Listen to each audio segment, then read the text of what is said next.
If you're suffering with spinal stenosis, there are a couple of exercises you should definitely avoid so you don't make it worse. If you don't know who I am, my name is Harlow and I'm the Over-Fifties and Sciatica specialist here at HT Physio in Farnham. And today I'm going to be revealing 3 exercises that can aggravate spinal stenosis so you can safely avoid them. Now, spinal stenosis is a condition that affects the lower spine, and basically what it is a combination of aging changes that affects the different structures in the spine. So it involves wear and tear of the discs, it involves arthritis of the facet joints back here, and because it's a condition that's associated with aging, it tends to affect people who are over the age of 65. Now, because these aging changes kind of combine, what happens is the spaces in the spine that the nerves live in become smaller, and that can lead to the nerves becoming pinched.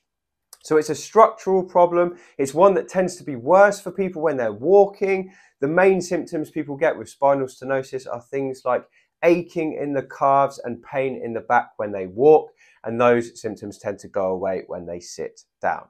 So now that we've talked about what spinal stenosis is and I've given you a very quick crash course, let's have a look at 3 exercises that are best avoided so you can stop making the problem worse. So I'm going to show you 3 exercises to avoid when you have spinal stenosis. And these exercises all have one major thing in common, and that is that they involve extension of the lumbar spine. So if this is your spine, extension is this. So it's basically bending backwards. And the reason we don't particularly like extension for people with spinal stenosis is that extension closes down the small spaces in the spine where the nerves exist. So extension leads to a smaller space, which can sometimes lead to pinching of the nerve. So before I show you these exercises, I just want to say that if you're currently doing these exercises and you find them helpful, or someone else has told you to do them for a specific reason, you don't necessarily need to stop them. It's just that more often than not, these exercises can cause a problem. So everyone is different. The worst exercise you can do is the one that makes your symptoms worse. So if these don't make your symptoms worse and you're enjoying doing them, you don't need to stop. But let's have a look at the exercises now. So the first spinal stenosis exercise to avoid is standing extension. And standing extension looks something like this. You stand up, you put your hands on your hips, and you lean back. So you're extending at the lumbar spine. So this is the lumbar spine here, and we're extending by pushing our shoulders backwards, trying to keep our hips reasonably level and getting a nice rounded shape in the lumbar spine. Now, for many people, this is a good exercise, but for people with spinal stenosis, this is going to close down those nerve spaces. And we actually use it as a test in the clinic sometimes to see whether someone is likely suffering from spinal stenosis. Because if they do 5, 6, 7 of these in a row, quite often that will start to trigger the pain down the leg for people with stenosis. It's not a perfect test, but because we use it to aggravate symptoms, it's not a great exercise for people with this condition. Now, the second exercise for people with spinal stenosis to avoid is the Cobra. And this is a very common exercise which is shown to people with sciatica. And yes, it can help some conditions that cause sciatica, but it's not great for stenosis. So the Cobra is very simple. You start like this with your hands underneath your shoulders, and you basically push up like this. So again, we're getting that extension at the lumbar spine.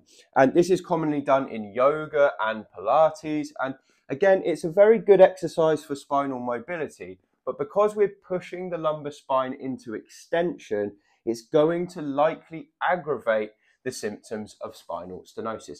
And many of the patients I've had with this condition, they can't even do this exercise without their pelvis coming up like this, which basically makes it pointless. And if they try and force it, they'll just aggravate the symptoms in their back and their legs. So for most people with stenosis, this is not a great exercise.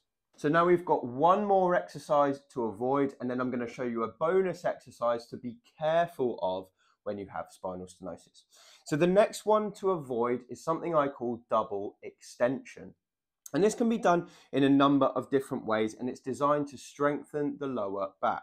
So double extension looks often like this. So you have your hands up and you extend both your spine and your hips.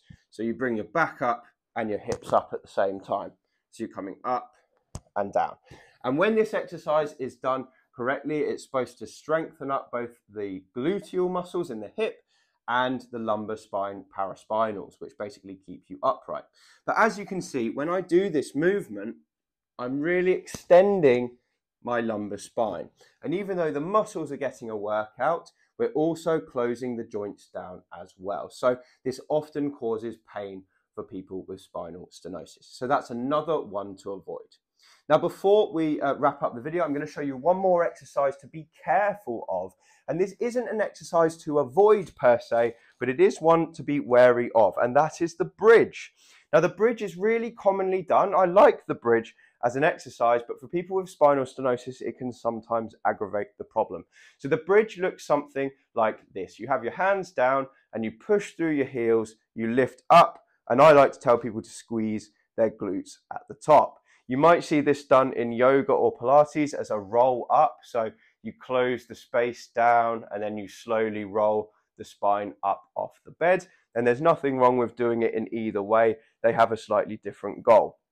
But with spinal stenosis, what we find is people often overextend the lower spine and again close those spaces down, and that can make the bridge something that aggravates as well. So the bridge is not necessarily an exercise to avoid, but it is one to be careful of.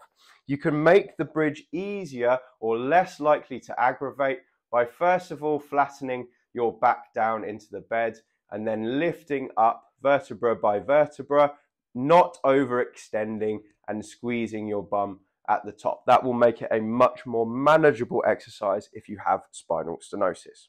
So those are the exercises to avoid if you have spinal stenosis. If you want some exercises that might be better for you, have a look at the top of this video now where you'll see a card to click on, which is another one of my videos to show you better exercises for people with this condition.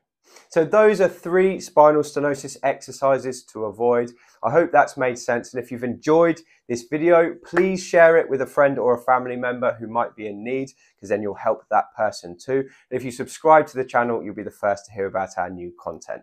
You can also pick up a copy of my book. It's called Thriving Beyond 50, and it's got loads more tips and tricks like this to help you remain pain-free and mobile in your 50s and beyond. Thank you very much for watching.